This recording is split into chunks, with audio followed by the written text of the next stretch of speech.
Ayan guys, namalangkya na naman ang aking amo ng ubod ng dami. Ayan yung lemon, tingnan nyo. Isang box ito yung orange. 30 pieces yung orange na yun sa isang box. At dahil summer na, ayan may pakwan na. Ito ay kusa ang tawag dito. Hindi ko alam, nakalimutan ko saan. Ayan, patatas, yan ang sibuyas, mangga. May mangga na naman ako.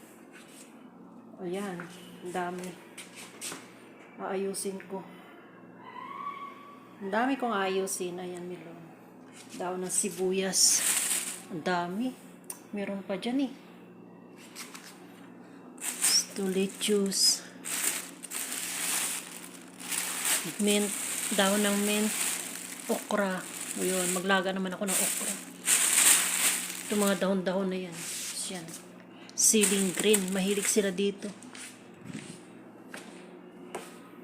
Yan. Yung carrots. Wala, yung manok hindi ko pa nalagay sa freezer. Nakalimutan ko.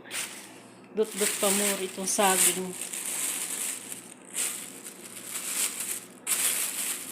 Sarain na kita.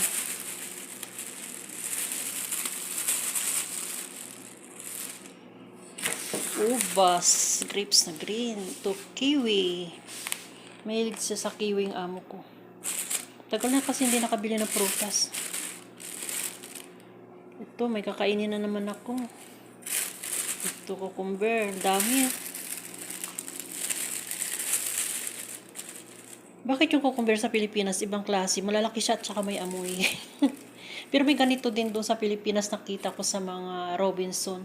Ang mahal nito doon sa Pilipinas. Ayan yung ang napamili ng aking amo. Ito manok. Good for 1 week. Isang araw, isang manok.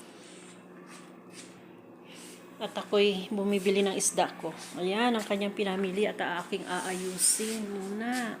Diba? So, ayan guys. Thank you for watching. Please subscribe my channel, Elps TV. Bye-bye!